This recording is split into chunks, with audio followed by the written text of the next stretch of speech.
Buenas noches. Bienvenido a un nuevo programa de Hablemos un poco.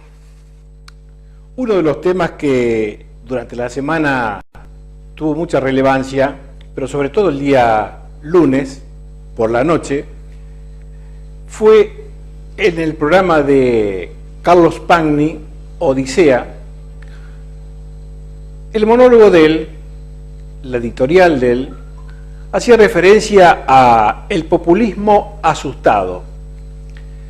Hizo una descripción muy detallada y muy holística de lo que venía sucediendo en el gobierno de Fernández, pero llegado a un punto cuando el dólar llega o se acerca a los 200 pesos, comienzan las alarmas en el gobierno nacional, pero sobre todo en Cristina Fernández de Kirchner, que es una gran observadora de la realidad nacional, y observa que este aumento del dólar podría, o tal vez iba, ciertamente, a repercutir desfavorablemente en las pretensiones del kirchnerismo en las elecciones legislativas del año siguiente, del año que viene. Inmediatamente toma carta en el asunto y genera una serie de reacciones en cadena y que de alguna manera pone nervioso a este caso, a propios y a extraños. Propios en la legislatura, a legisladores que tenían que revisar los escritos para darle viabilidad a las pretensiones de la señora.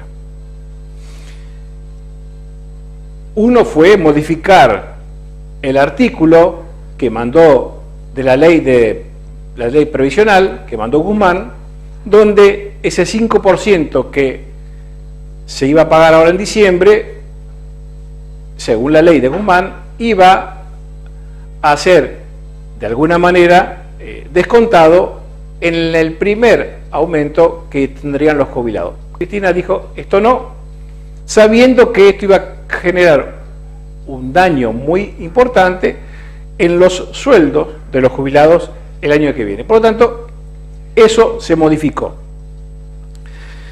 Por lo menos se ha modificado y es probable que el año que viene, si es que estos aumentos se dan, habría que ver cómo sale finalmente la ley o la ecuación para ajustar los haberes de acuerdo a esa ecuación. Vemos inmediatamente 6 minutos de Carlos Pagni explicando este tema con mucha más claridad y mucho más profesionalismo que el mío, y inmediatamente después volvemos a otro fragmento de esta historia de ajustes y reajustes en las arcas del Estado Nacional. Si con el señor editor lo disponga, vemos a Carlos Pagni en 6 minutos. Si uno hace la historia del kirchnerismo, esta es una etapa muy incómoda. ¿Por qué? Porque estamos frente a un populismo ajustador. Es una especie de oxímoron, de contradicción en los términos. Y es un populismo asustado. Se convirtió en ajustador después de un susto. ¿Cuál fue el susto? Ver llegar el dólar casi a los 200 pesos.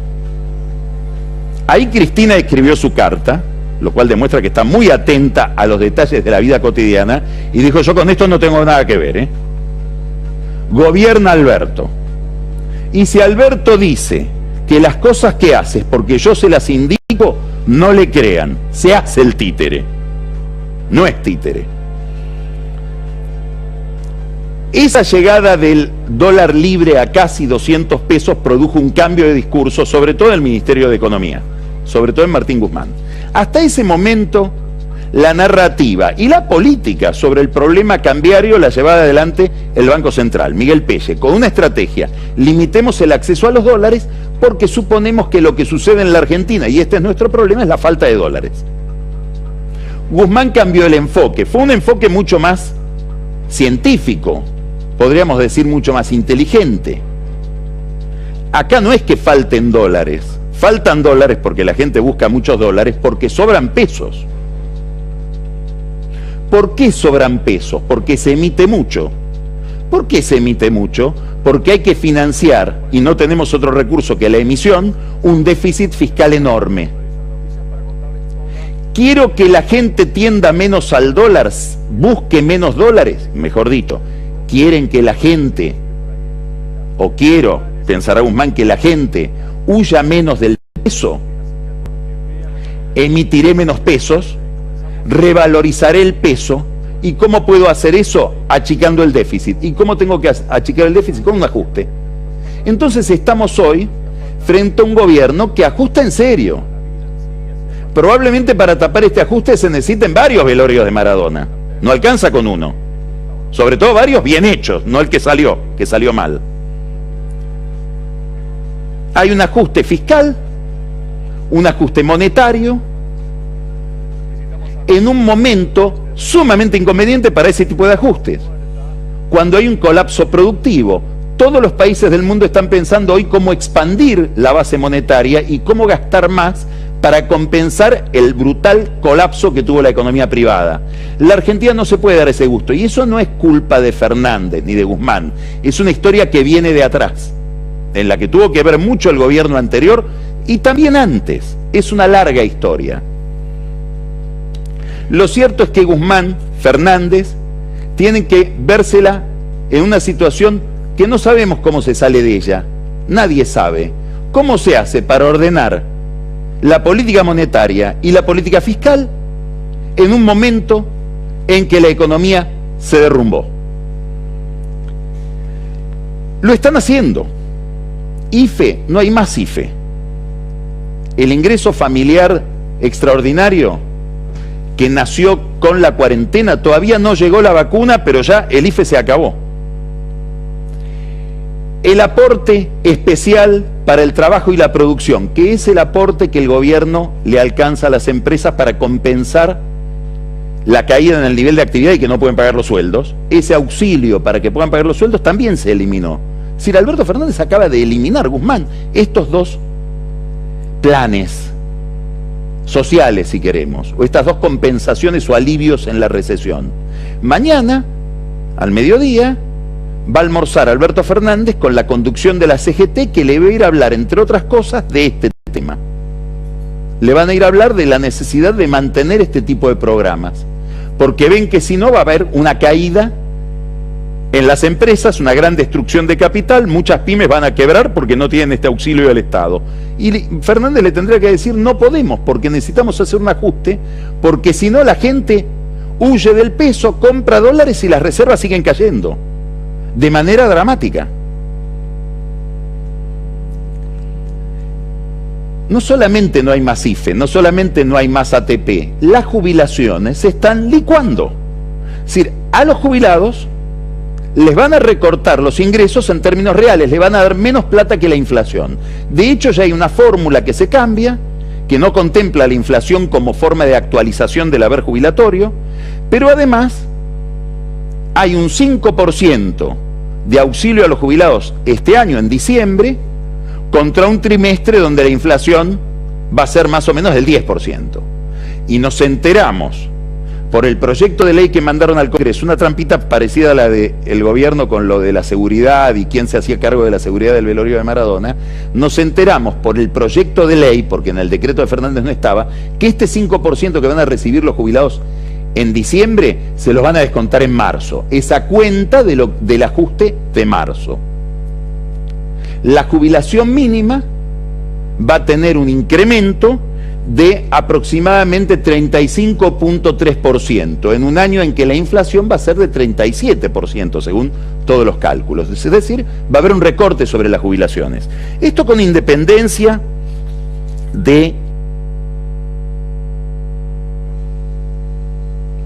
Bueno, como bien lo explicaba Pagni, el programa es mucho más extenso, son 37 minutos. Solamente tomé un fragmento del mismo, donde explica específicamente esto que estamos diciendo.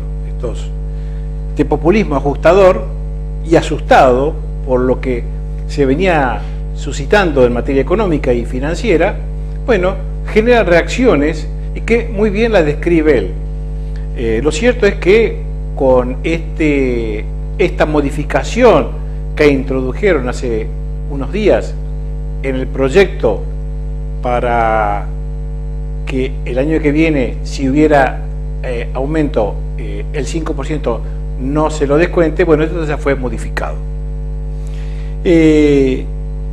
Otro de los temas que impactó esta semana fue, bueno, el tratamiento legislativo de la ley también llamada impuesto a las ganancias o a las grandes fortunas. Ya lo dijimos nosotros en el programa del día 19 del 11, programa número 31, ya hablamos de este tema, mostramos placas y decíamos que el total de personas que estarían alcanzadas por este impuesto serían unas 928.000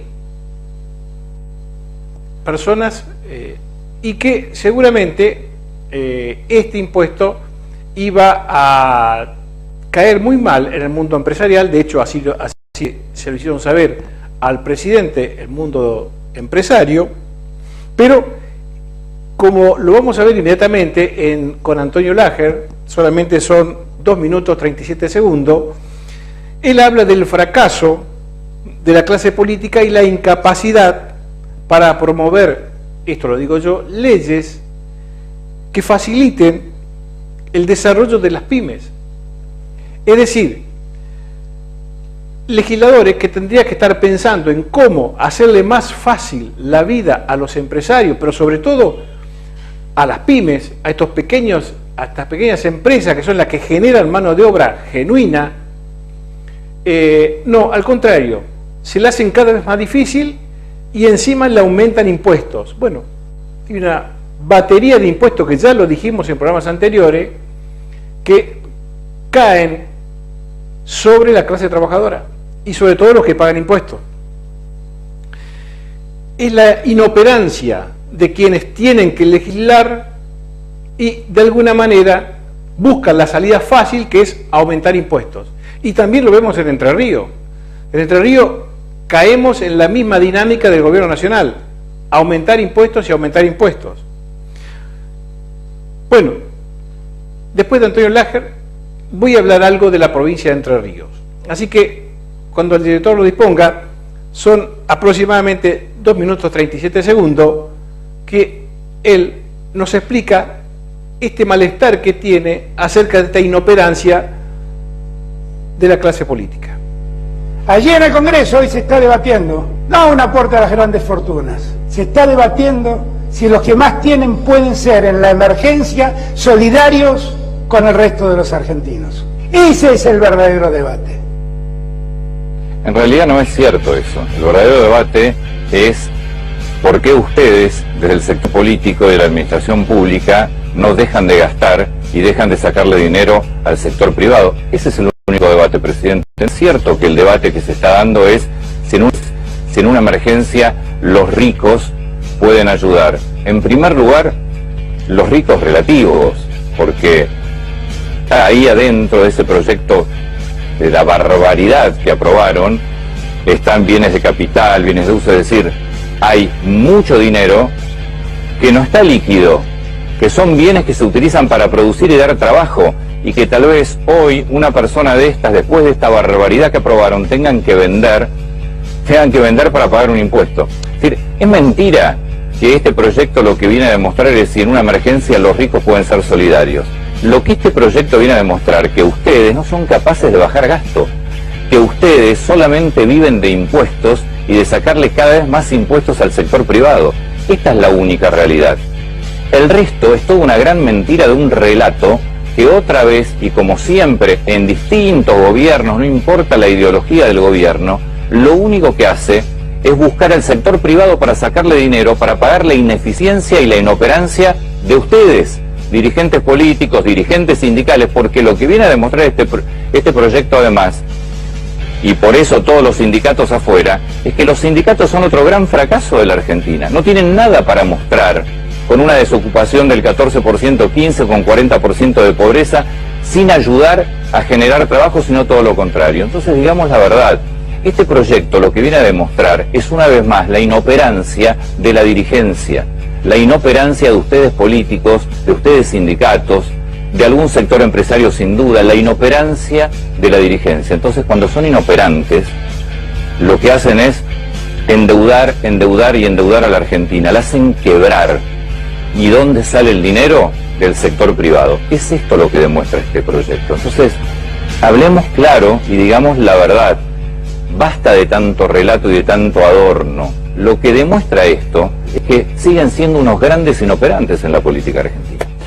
Bueno, coincido plenamente con lo que dice el Ager, humildemente por supuesto, pero los datos de la UCA que salieron hoy a la tardecita, justo coincidía que hablaba el presidente diciendo que había, de alguna manera, no había hambre en la Argentina. Los datos que saca la UCA, que los tomé del portal que tiene en internet, dice que 6 de cada 10 chicos en Argentina son pobres. Y la Organización Mundial de la Salud dice que el 60% de la población es pobre o está camino a la pobreza. 20 millones de argentinos son pobres. Y si a esto se le suma la población rural, esta cifra aumenta. El 44,2% de los argentinos son pobres. El 64% de los niños y de los jóvenes son pobres. Y el 16% son indigentes. Esta es la cifra más alta de los últimos 10 años en materia de pobreza en nuestro país. ¿Y quién tiene la culpa de que estas cifras hoy peguen tan fuerte en todos los argentinos? Y la clase política. Porque los hay, cuando gobernaba Macri, las cifras de pobreza dolían, pero también dolían cuando gobernaba Cristina, y por eso perdió las elecciones, y por eso Macri pierde las elecciones. Y estas cifras hoy también duelen, y seguramente, si no rectifican el rumbo, pasará algo parecido en las próximas elecciones. Y por eso el temor, el miedo, el estar asustado acerca de estos datos que son reales y que pegan de lleno en una clase social muy castigada por la inflación y por la falta de trabajo, y encima la cuarentena eterna. Saliendo un poquito de este tema, la semana pasada estuvimos hablando sobre el adoctrinamiento en las escuelas y cómo este tema caló muy fuerte en los medios nacionales durante toda la semana. Nosotros lo trajimos la semana pasada, cuando la licenciada Soledad Acuña, del gobierno de Larreta, hablaba de esto, y rápidamente todos los distintos medios comenzaron de alguna manera a socavar, a hablar mal, a decir que esto no era verdad, sobre el tema de el adoctrinamiento. Nosotros mostramos placas, fotos de distintos aspectos del adoctrinamiento, en la parte política, en los agroquímicos, en los pañuelos celestes y verdes, etcétera, etcétera. Bueno, ahora tenemos un fragmento muy cortito, son 2 minutos 12 segundos, de una persona que conoce el tema en educación, fue ex rector de la UBA, se llama Guillermo Jaimes Echeverri. Cuando el señor director lo disponga, lo vemos a este fragmento. Al doctor Guillermo Jaime Echeverri, que como ustedes saben es una de las voces más autorizadas en materia educativa en la Argentina, Esta semana se conoció un documento muy severo de la Academia Nacional de Educación a propósito de lo que los propios académicos denuncian sobre manipulación ideológica en las aulas, adoctrinamiento político partidario. Así que bueno, quisiera conocer un poquito más la mirada suya, Guillermo, y bueno, y además preguntarle cómo está observando la cuestión de la educación en la Argentina, mirando las dudas que todos los padres tenemos respecto también del año que viene, ¿no? Después de lo duro que fue este año. Le mandamos un gran abrazo y muy interesante charlar con usted esta noche, Guillermo. Buenas noches. Muy buenas noches, muchas gracias por la invitación. Usted hace referencia a la declaración que ha dado la Academia de Educación, de la cual circunstancialmente soy presidente y por eso hablo sobre esta cuestión. Efectivamente, los académicos estamos muy preocupados. Ya desde hace tiempo, en el año 2012, emitimos una declaración similar, alertando sobre el peligro que encierra el llevar la discusión partidaria a las aulas, cuando en realidad el aula debe ser un lugar de consenso, de ver muchas miradas, de desarrollo del pensamiento crítico, y eso está reñido con la idea de esta idea del pensamiento único que anula esa posibilidad de discusión. De modo que el sentido que ha tenido esta declaración es alertar sobre estos signos que comienzan a aparecer. Yo no creo que sea un plan organizado, sino que de alguna manera, a lo mejor espontáneamente, surgen estas actitudes que me parece a mí que nos deben llamar la atención y poner en alerta para que no suframos una situación que después va a ser muy difícil de corregir. Ahora, bueno, como bien lo escuchábamos, es una persona muy consultada a nivel nacional por el cargo que había desarrollado, ex rector de la UBA. Nosotros vamos a tratar de hablar del tema educativo en programas sucesivos, antes que termine este ciclo, que seguramente terminará este mes. Porque es importante hacer un análisis de qué pasó en la educación, por lo menos en Entre Ríos, en esta cuarentena. Ahora nos dedicamos rápidamente a las cuestiones provinciales, porque también acá existe esta incapacidad para bajar impuestos y para bajar gastos, y aumentar impuestos. ¿Cómo podríamos caratular al gobierno de Bordet? Con dos palabras que sonaron muy fuertes y reiteradas veces en los oídos de muchos entrerrianos: esfuerzo y solidaridad. Esfuerzo y solidaridad se le pedían a los jubilados y a los trabajadores para que aportemos a las arcas provinciales, pero en las arcas provinciales y también a nivel de funcionarios no habían gestos de iguales características para bajar gastos. Es más, como lo vimos en anteriores programas, el presupuesto para el año que viene aumentaron, sí, en aquellos rubros que tienen que ver con el funcionamiento de la política. Pero ya lo hablamos a eso. No le pidamos esfuerzo y solidaridad a la clase política. No le pidamos, porque no las hay, no las hubo y no las hay. Dijimos la semana pasada un gesto de un legislador, Gustavo Cucinato, que de su propio dinero donó parte de él a una organización, pero el resto no lo hemos escuchado. Si los hubo, no se hicieron públicos. Y que una acción política de un político no se haga pública y llama la atención. Quizás no ocurrió. Bueno, pero Bordet, digo Bordet porque es el principal responsable político de la provincia, ya viene generando política de ajuste desde su gestión anterior. Y en esta, ya marcadamente, ha generado diferentes acciones que de alguna manera ponen el acento en el ajuste, en la palabra ajuste. Aumento de impuestos, que nosotros lo hemos reflejado en programas anteriores. Cuando comenzó este año, todos los impuestos que se fueron, las alícuotas que fueron aumentando como consecuencia de la ley de emergencia.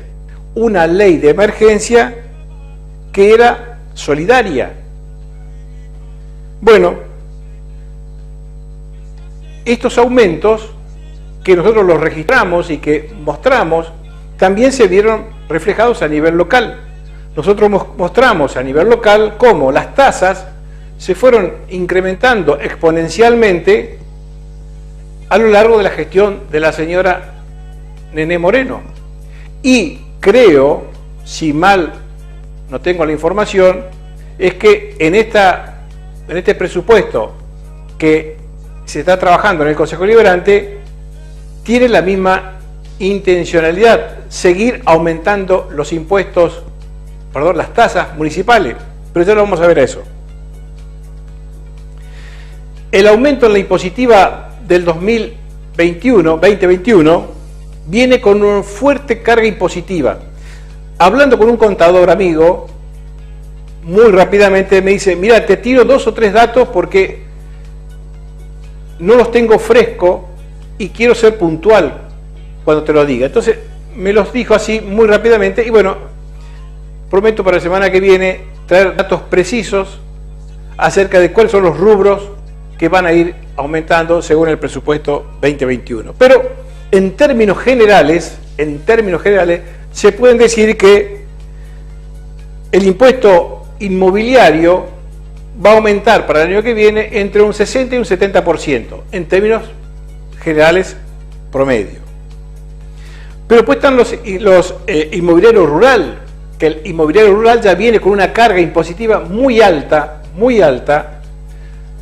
desde antes de la ley de emergencia, pero agravada con la ley de emergencia. Así que allí los aumentos rondarían entre un 70 y un 80%. Muchos impuestos van a llegar al 100% de aumento. Y no quiero ser alarmista o catastrofista, pero con la dinámica que se viene desarrollando a nivel nacional y a nivel provincial, quizás estemos cerca de estos números, y para eso basta mirar cómo aumentaron. Veamos el inmobiliario, veamos el automotor. En el 2019, última factura del 2019, primera factura del 2020. Veamos eso nada más, hagamos la cuenta y veremos cuánto aumentó. Bueno, si a esto le sumamos el tema de la cuarentena y de la pandemia, creo que estaré cerca de las cifras que he estado mencionando. Otro tema que fue importante y que es raro que solamente de manera virtual muchos gremios lo han dicho, es que no ha habido aumento de los salarios. Y el 6 de marzo, se reunió Bordet con la multisectorial para delinear alguna estrategia para aumentar el salario. De manera introspectiva, Bordet se levanta de esta mesa y prácticamente no ha habido respuesta a los reclamos de la clase trabajadora. En junio aparece la ley de emergencia y todo esto se agrava con el desenlace de los aumentos del COVID en la provincia de Entre Ríos. Como dijimos recién, los impuestos provinciales venían creciendo en el 2019, se agudizan en el 2020 y se van a profundizar en el 2021. Y es un año electoral, así que hay que ver cómo el gobierno provincial maneja o pone en marcha el aparato propagandístico que ha tenido ya en este presupuesto un aumento importantísimo en dinero para sostener la propaganda oficial en los medios de comunicación. Así que seguramente habrá una fuerte campaña publicitaria de la acción de gobierno de Bordet y de los legisladores, porque el año que viene hay elecciones. La primera placa, si el señor director lo dispone, tiene que ver con otro de los ajustes hechos por Bordet, que pasó desapercibido pero que rápidamente tomó estado público, que fue derogar las resoluciones 07 y 08 del 2001, en la cual de alguna manera afectan el artículo 39 de la ley 8732, que es la resolución 77, está allí, y dice ahí derogar. Es decir, esto forma parte del ajuste y se le quita, como bien se ha hecho público en diferentes medios de comunicación, ese beneficio que tenían determinados trabajadores con el 3x1. Bueno, ahora quedan estos trabajadores esenciales, que algunos son docentes y otros son trabajadores que tienen que ver con la salud, fuera de este alcance de la ley de la resolución 07 y 08 de 2001, que era de la época de Montiel, favoreciendo a estos trabajadores. La otra cara del ajuste es el despilfarro, porque venimos viendo nosotros desde el principio de año cómo se van incrementando los cargos públicos en la administración. Aparentemente esta administración, que era de Bordet, la anterior, con 500 empleados públicos, pero que según datos está llegando a 1.200 empleados públicos, pero de planta de empleados públicos, de funcionarios que cobran sueldos muy altos. Bueno, para ello no hay ajuste. Para el gasto de la política no hay ajuste. Para el gasto de los contratados en la legislatura no hay ajuste. Para los sueldos de los legisladores no hay ajuste. Nosotros vamos a tener en la entrevista a un legislador de Paraná, Esteban Vitor, y una de las preguntas que le hago es: ¿por qué la política no hace el ajuste necesario sabiendo que los sueldos que tienen están por arriba del común de los trabajadores? Bueno, vamos a ver la respuesta que nos da Vitor con respecto a estas cuestiones. Pero en la provincia se siguen comprando 0 kilómetros, camionetas, autos 0 kilómetros, refacciones en edificios que salen millonada de peso. Se pintó la Casa de Gobierno a nueva, como si nosotros estuviéramos en Suiza. Bueno, no, Entre Ríos tiene un gran problema en cuanto a la pobreza. Concordia es una de las principales ciudades más pobres del país. Feliciano es otra de las ciudades más pobres de la provincia de Entre Ríos, pero los gastos no se frenan. En Feliciano, días pasados, el intendente postea 2 vehículos que están destinados para áreas de gobierno. Era necesario con todos los problemas que hay.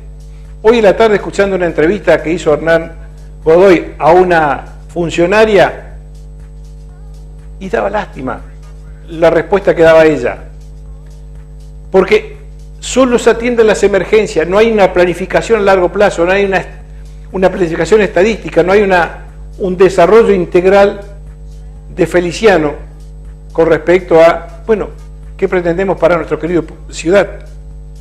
Seguramente con Hernán hablaremos un poquito de esto. Bueno, la provincia sigue y sigue gastando, pero también sigue y sigue apretando a los trabajadores y a los jubilados. Tenemos la placa número 2, cuando el señor director lo disponga, y la pregunta que yo me hago es: ¿se puede gobernar sin aumentar los impuestos? Bueno, la respuesta es sí. Y allí hay un documento que se emitió en el 29 del 3 del 2001 al diario Chajarí al Día, que es un informe de gestión del entonces intendente Julio Walter Mármol, en el cual se informaba a la prensa, en este caso de otra ciudad, de aquellos logros que se había tenido en esa circunstancia. 2001, acuérdense, la situación extremadamente delicada que tenía el país, la provincia y también, por supuesto, nuestra ciudad. Pero ¿qué dice en un párrafo que es importante y ahí está remarcado? La municipalidad implementó descuentos en las tasas municipales de un 20% al buen pagador, más un 15% por pago al contado y un 50% a los jubilados que tengan sus impuestos al día. Además, arreglo de vereda, etcétera, etcétera, etcétera, etcétera. ¿Qué quiero decir con esto? ¿Y qué es lo que hay que recordar de esto? Que en aquella época los impuestos, las tasas, perdón, no se aumentaban, estaban congeladas. Y encima habían estos descuentos. Ya venían congeladas de la época de Isabelino Duz, que era en aquella época intendente de la ciudad, y don Nino no cobraba sueldo. Otro dato importante. Y Babi Mármol tampoco cobraba sueldo, solo gasto de representación. Y por lo tanto nuestros sueldos estaban atados a una ordenanza que el Consejo Deliberante determinó porque no había sueldo referencial porque el intendente no lo cobraba. Entonces nuestros sueldos estaban ordenados de acuerdo a una ordenanza del Consejo Deliberante. Entonces, sí se puede gobernar sin aumentar sueldo. Se vio, nosotros fuimos testigos de ese hecho o de esos hechos a lo largo de esos años. Difíciles, ¿eh? Si los hubo, difícil. El 2001, hay que acordarse.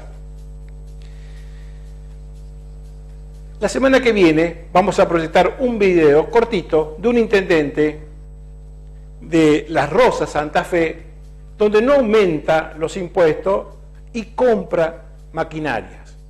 Es interesante escucharlo. No digo que lo imitemos, digo interesante escucharlo, pensar. Quizás pensando podamos encontrar alguna respuesta a estas preguntas que nos hacemos. ¿Se puede gobernar sin aumentar los impuestos?